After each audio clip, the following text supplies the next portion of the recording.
Baik, Bapak Ibu, perkenankan saya untuk menyampaikan secara singkat CV dari narasumber yang kedua. Nama lengkap narasumber kedua adalah Yornan Masinambo. Beliau memperoleh gelar sarjana teologi di Sekolah Tinggi Agama Kristen Negeri Manado tahun 2014 dan melanjutkan studi pada Magister Pendidikan Kristen tahun 2018 dan Magister Teologi tahun 2022 di IAKN atau Sekolah Tinggi yang sama dan IAKN dan tahun 2025 memperoleh gelar Doktor Teologi Konsentrasi Pendidikan Agama Kristen di Sekolah Tinggi Teologi KDC Yogyakarta dan sejak tahun 2022 beliau diutus Tuhan untuk menjadi dosen tetap di STAK Reform Remnant Internasional Minahasa. Dan sejak tahun 2024, beliau ditugaskan sebagai Kepala SPMI STAK RRI sampai sekarang. Baik, kita akan memulai dengan sesi ini dan sesi ini akan disajikan selama 35 menit oleh narasumber Dr. Yornan Masinembo, MPD MTH dengan tema Moderasi Beragama, sebuah orientasi berteologis di ruang publik. Waktu dan kesempatan disilakan. Kita tepuk tangan sekali lagi.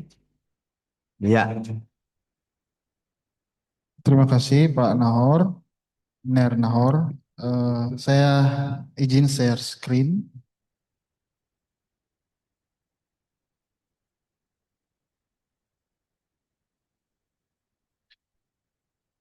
Oke, jadi materi atau yang saya presentasikan di seminar nasional dalam rangka Disnatalis ke-6 STKRRI. Jadi yang menjadi landasan atau dasar dalam moderasi beragama yaitu saya kaji yaitu orientasinya atau arah berpikir atau meninjau tentang moderasi beragama di ruang publik secara onsite maupun ruang publik secara digital. Karena di zaman sekarang kan apa-apa ruang publik itu kebanyakan dan seimbang dengan onsite online. Nah, ini adalah alur dari materi atau presentasi saya. Jadi, Bapak Ibu sekalian, pertama dari hadirnya moderasi beragama, saya akan paparkan aspek empirikalnya atau pengalaman, bagaimana realitas fenomena tentang kenapa sampai harus ada moderasi beragama, apa signifikannya, apa pentingnya, atau apa yang sudah terjadi secara pengalaman personal maupun pengalaman publik terkait kehidupan ke-Indonesia. Kemudian berteologis atau sifat teologi tentang moderasi beragama di ruang publik.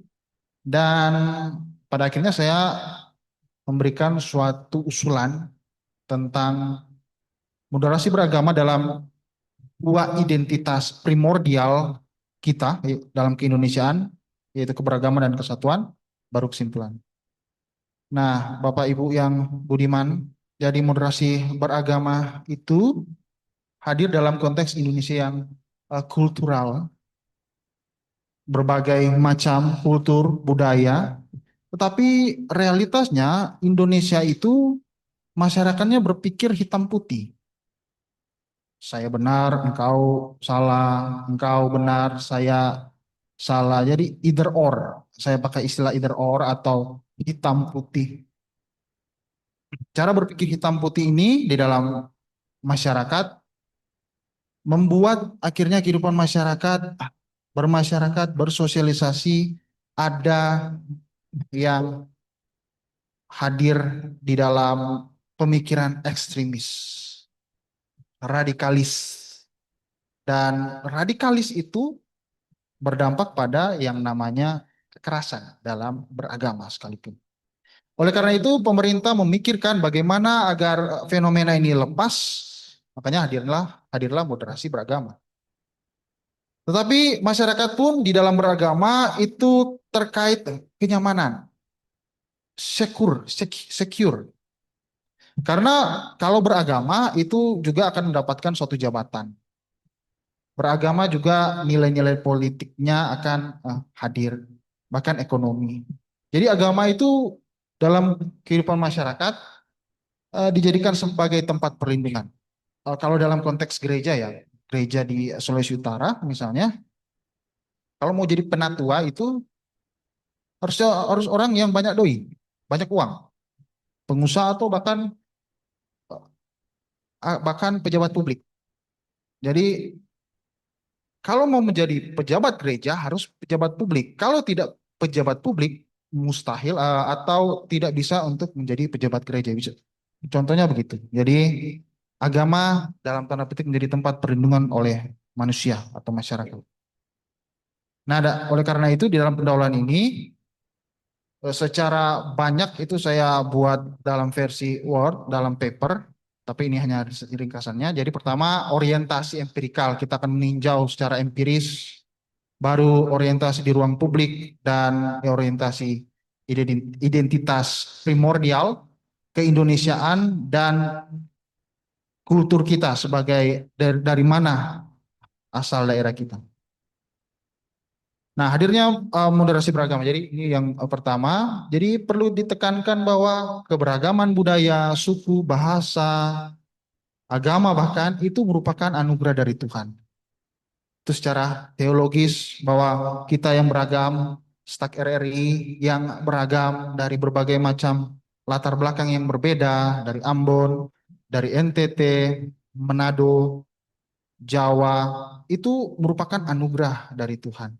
Tetapi keberagaman yang berbeda itu disatukan oleh yang namanya Indonesia. Kita punya bahasa-bahasa sendiri.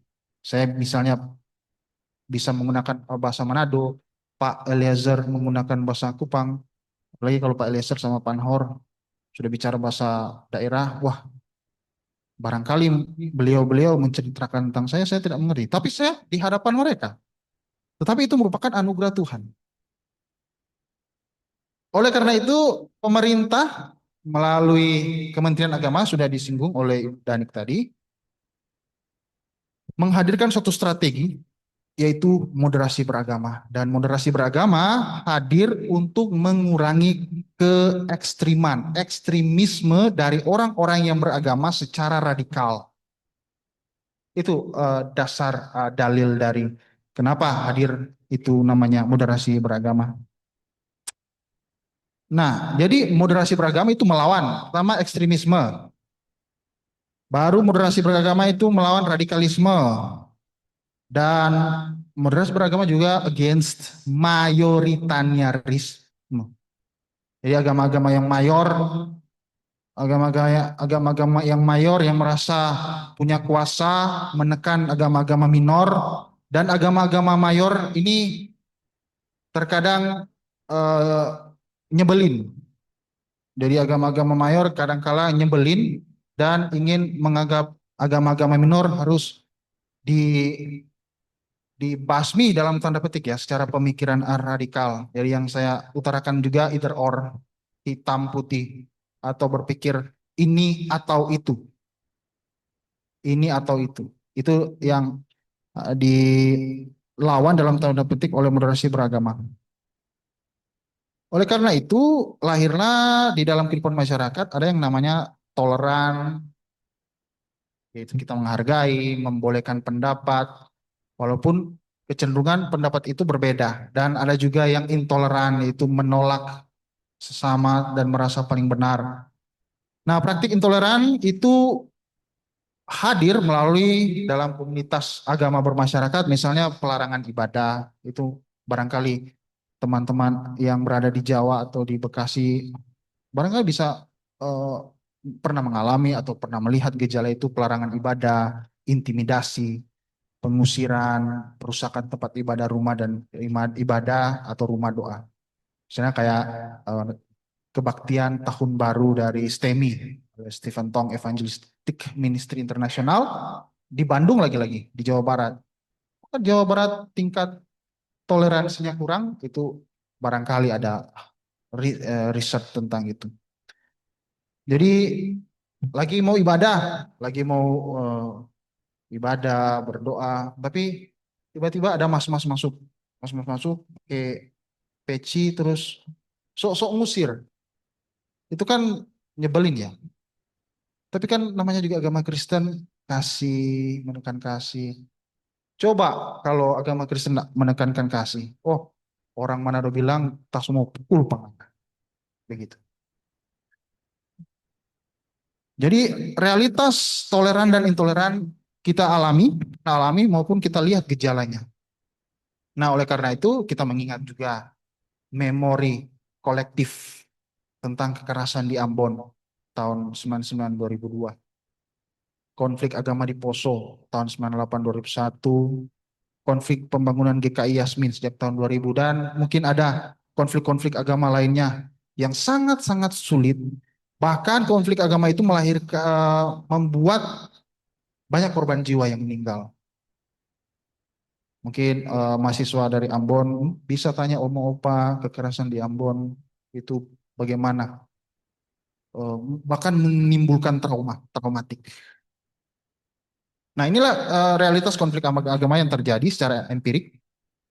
Dan oleh karena itu dengan hadirnya moderasi beragama, pada akhirnya pemerintah melalui Kementerian Agama bahkan direktorat baik jenderal direktorat baik Bimas Kristen, Islam atau agama-agama pemerintah Indonesia itu akhirnya mensosialisasikan, mengajarkan dan menjadikan moderasi beragama suatu diskursus keilmuan yang menjadi semacam moderasi beragama menjadi diskursus pemerintah, ini semacam primadona dan diajarkan, disosialisasikan kepada banyak pihak, termasuk perguruan tinggi Kristen, gereja-gereja, bahkan instansi-instansi pemerintah.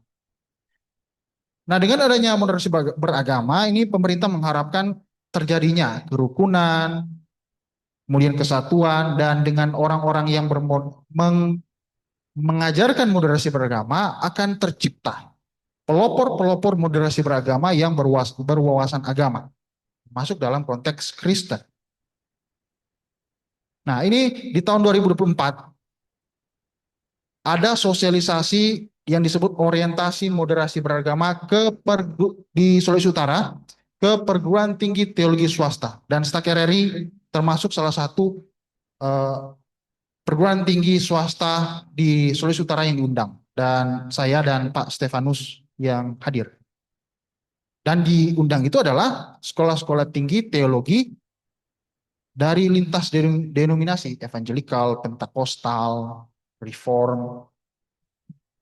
Dan itu kami diajarkan, kami disosialisasikan tentang moderasi beragama. Ini pakai dana pemerintah. Jadi hadir moderasi beragama didukung oleh kucuran dana pemerintah.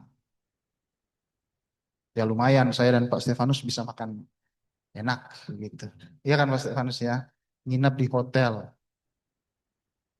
Itu agar kami menjadi pelopor orientasi beragama, karena di akhir pertemuan atau akhir kegiatan tersebut pembicaranya memberikan tujuan bahwa agar pemimpin-pemimpin STT, perguruan tinggi teologi swasta, khususnya di Sulawesi Utara, dapat mensosialisasikan moderasi beragama. Nah, pada waktu adanya seminar ini, tertentu dan juga dengan tema moderasi beragama, ya sudah pas. Apa yang saya alami, saya presentasikan, tapi saya ramu lagi dengan ciri khas yang lain. Tapi intinya nggak sia-sia saya dan Pak Stefanus ke sana, bukan cuma makan dan juga dapat uang lagi. Kami dapat uang loh. Dapat uang kami. Karena ya begitu, pemerintah sudah menguncurkan dana. Entah uang itu kami Pak Stefanus, kami persembahan di gereja gitu. Nah, oleh karena itu hadirnya moderasi beragama menekankan wawasan kebangsaan serta mencari sumber-sumber untuk menggagas moderasi berlandaskan gagasan Alkitabiah. Dalam teks-teks kitab suci pun ada moderasi beragama, walaupun tidak atau hanya secara implisit, ya, sama seperti yang dipresentasikan tadi oleh Ibu Danik tentang kisah-kisah misalnya persahabatan yang berbeda, persahabatan antara Raja Salomo di teks-teks kitab suci khususnya Perjanjian Lama. Jadi gagasan Alkitabiah untuk membangun kapasitas kapasitas diri dan akhirnya menjadi pelopor moderasi beragama dalam konteks menjadi orang Kristen yang intinya menjadi orang Kristen yang moderat lah, tidak fundamentalistik, tidak pluralistik, jadi lebih moderat atau jalan tengah. Tapi ini pun tetap ada aspek terbuka untuk dikritisi. Nah, ini adalah yang namanya, ini saya dapat juga waktu orientasi 2024 itu dengan Pak Stefanus. Mungkin Pak Stefanus masih ingat. Jadi ini namanya iceberg analysis. Dengan menggunakan pendekatan ini, bagaimana seorang pelopor moderasi beragama itu menganalisis dulu pola atau tren yang terjadi di dalam realitas terjadinya ekstremisme destruktif terhadap masyarakat oleh karena radikalisme agama. Misalnya ada pola, perilaku atau kebiasaan sikap yang dapat dilihat. Misalnya kalau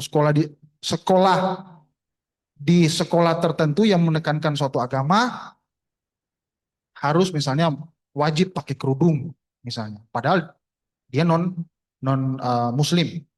Itu pola. Atau ada juga dari agama, dari lingkup kekristenan, kalau tidak salah saksi Yehova ya, itu melarang orang yang menganut kepercayaan saksi Yehova untuk hormat bendera. Itu perilaku atau kebiasaan yang bisa dianalisis. Kan itu ciri khas yang uh, apa ya, ekstrim ya, radikal. Masa sebagai orang Indonesia dilarang hormat bendera, lebih patuh kepada ajaran kepercayaannya dalam hal ini saksi Yehova. Kemudian kita akan lihat struktur atau penyebabnya, tradisi, budaya, kebijakan. Nah, kenapa masih banyak pola radikalisme, ekstremisme?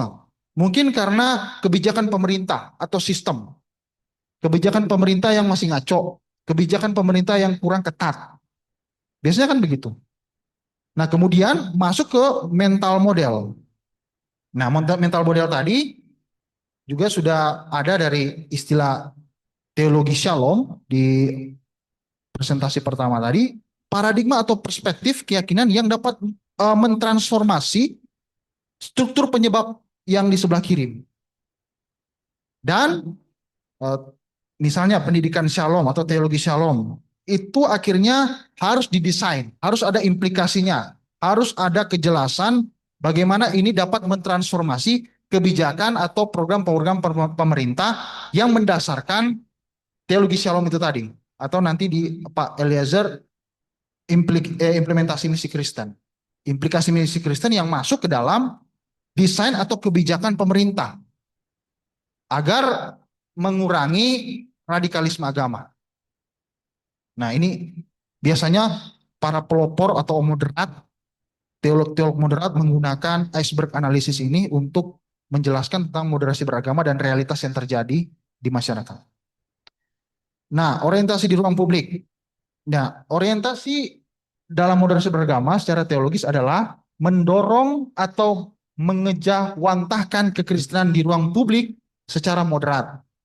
Artinya menjadi orang Kristen yang moderat di ruang publik, di ruang di mana kita bergaul dengan sesama yang berbeda agama, bahkan berbeda denominasi. Nah, itu yang ditekankan oleh orientasi moderasi beragama. Jadi pada intinya teologi itu diwujudkan di publik dengan cara berpikir moderat.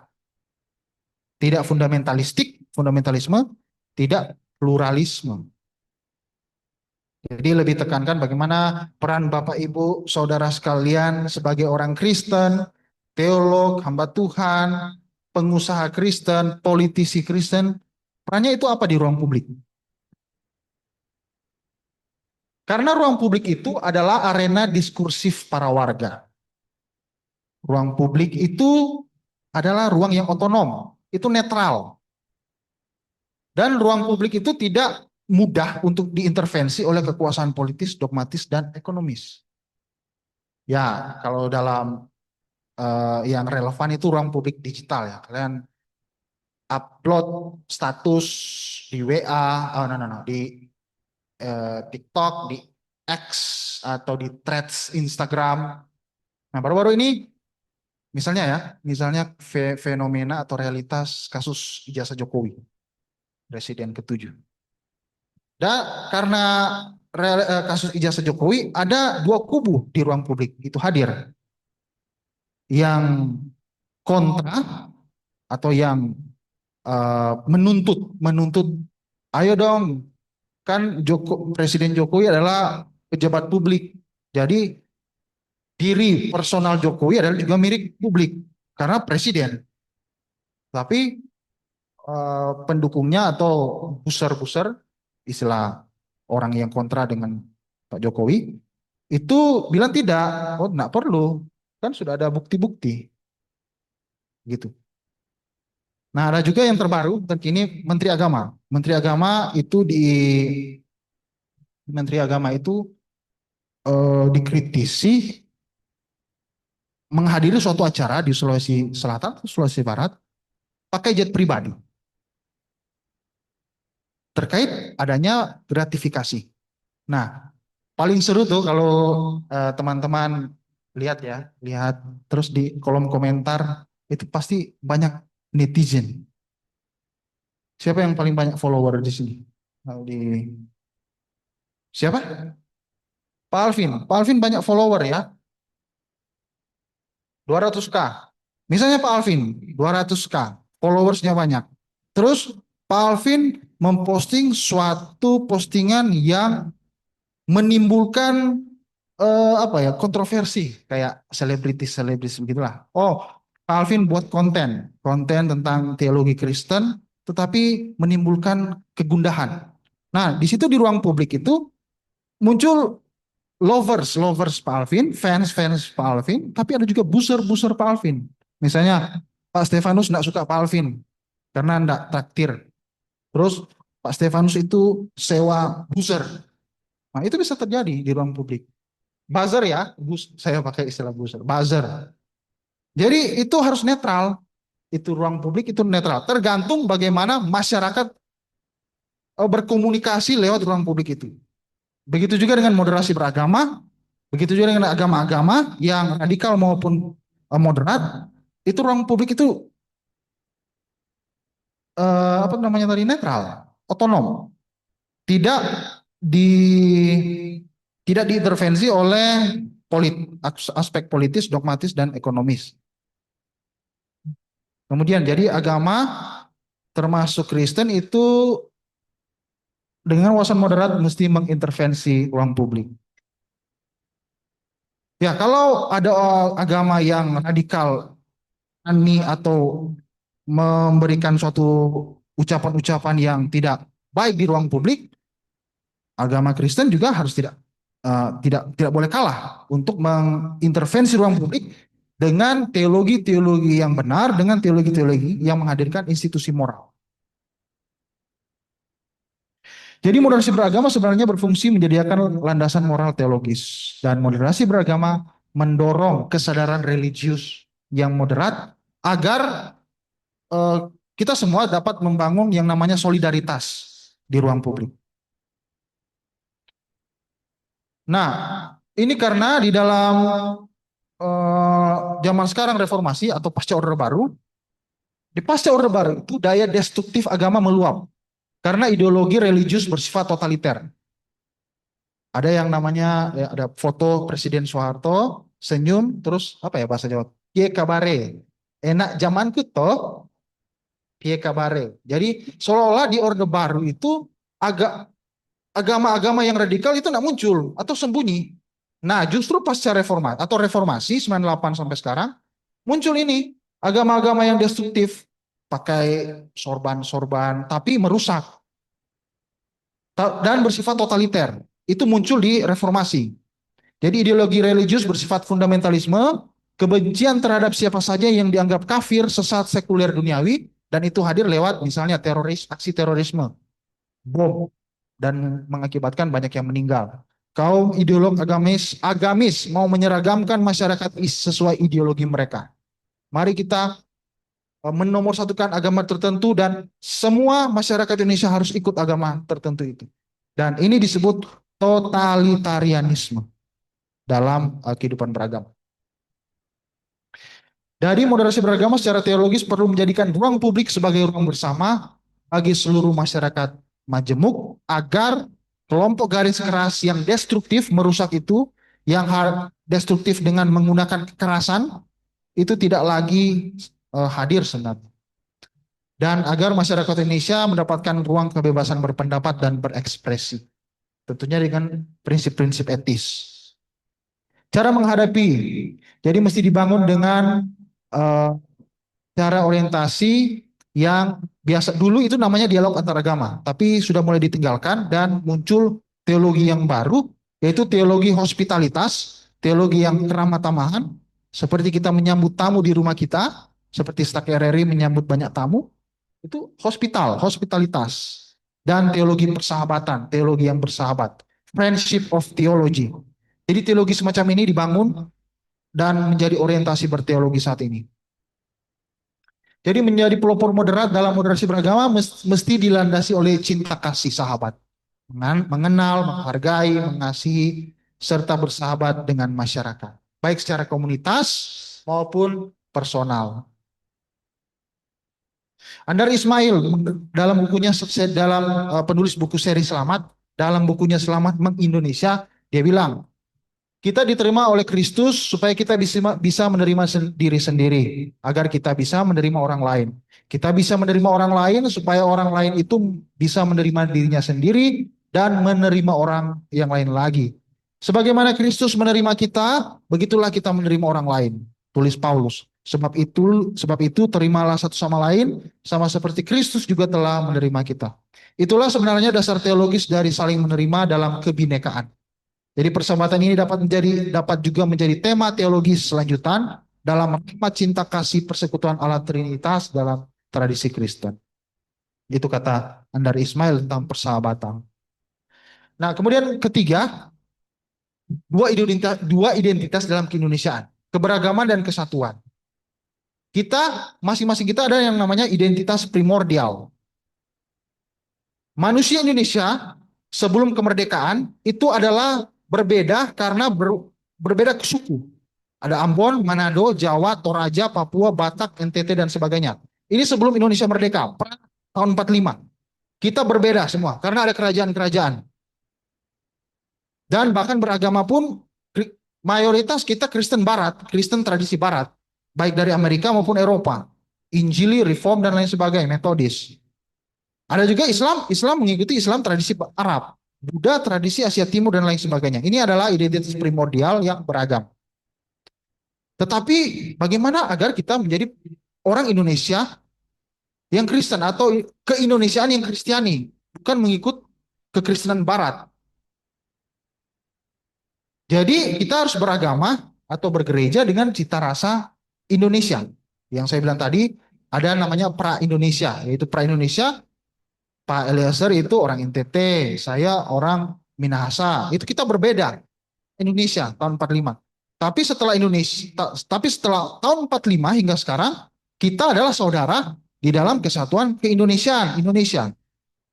Nah, John Titaley, seorang profesor teologi, beliau adalah profesor teologi pertama di Indonesia, orang Ambon, dan mantan rektor UKSW Salatiga. Dia bilang, jadi saya mengambil pandangan ini dari Profesor John Titaley. Jadi ada identitas pertama, yaitu suku kita yang berbeda, tapi itulah keberadaan kita, tapi bukan Indonesia. Tapi ada identitas kedua, yaitu nilai-nilai Pancasila, berdasarkan nilai Pancasila dan Undang-Undang Dasar 45. Itu disebut Indonesia ketika diproklamirkan tahun 45. Kita semua bersaudara, menjadi satu karena adanya identitas tahun 45 itu. Kemerdekaan Indonesia tahun 45. Jadi kemajemukan adalah identitas pertama, kemajemukan, keperbedaan, kesatuan Indonesia adalah identitas kedua. Oleh karena itu, Orang Indonesia yang beragama Kristen dalam Pancasila membuat kita memperlakukan sesama sebagai saudara. Dalam keindonesiaan kita bersama-sama sudah menerima berkat rahmat kemerdekaan. Tidak saja bagi orang Indonesia beragama Kristen, beragama Islam, melainkan semua orang bangsa Indonesia. Itu adalah identitas kedua yang harus kita syukuri karena itu adalah berkat dari Tuhan. Kita orang Kristen memahami bahwa kemerdekaan itu sebagai berkat rahmat Tuhan, serta dalam kerangka iman Kristen bekerja melalui Yesus Kristus. Tuhan yang sama telah memberi berkat rahmat kepada saudara-saudara kita sebangsa yang beragama lain.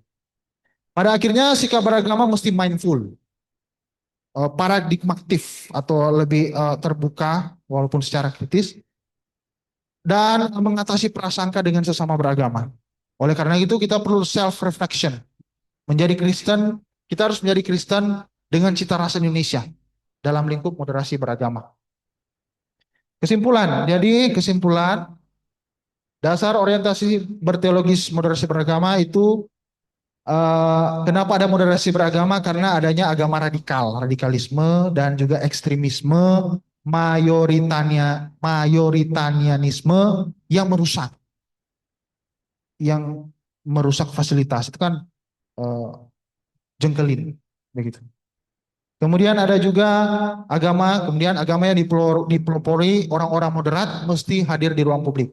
Diharapkan kita semua juga adalah orang-orang Kristen yang moderat yang hadir di ruang publik yang menekankan moralitas, mengasihi, mencintai dan menyahabati sesama. Mewartakan Injil. Injil itu kan kabar baik. Kita harus mengabarkan kabar baik kepada sesama. Caranya melalui moralitas, mengasihi, mencintai, menyahabati sesama. Kemudian kita juga menekankan dua identitas sebagai berkat dari Tuhan. Beda dengan yang di Amerika, di Eropa. Kita unik. Pertama kita beda. Bahasanya beda kan? Budaya beda. Ras beda. Tapi pada akhirnya kita menjadi satu. Menjadi satu dalam apa? Indonesia. Kesatuan itu menjadi Indonesia. Oleh karena itu bagaimana kita menjadi orang Kristen Indonesia, bukan Kristen Barat, bukan Kristen Amerika, bukan Kristen Korea, tapi orang Kristen Indonesia, begitu. Dengan menekankan Pancasila dan Undang-Undang Dasar 1945 karena itu juga bagian dari berkat rahmat Tuhan, berkat dari firman Tuhan. Oleh karena itu kembali ke iceberg analisis tadi, bagaimana di bagian kanan di struktur dan penyebab dan pola. Akhirnya ketiga yang saya usulkan tadi atau yang paling terakhir itu dua identitas itu bisa menjadi aspek transformatif agar dipastikan terwujudnya atau sikap kebiasaan baru. Kebiasaan baru berdasarkan kita sebagai orang Kristen Indonesia berdasarkan Pancasila Undang-Undang Dasar 45 yang biblical mindful. Oke, itu dari saya. Terima kasih. Saya kembalikan kepada Menerna.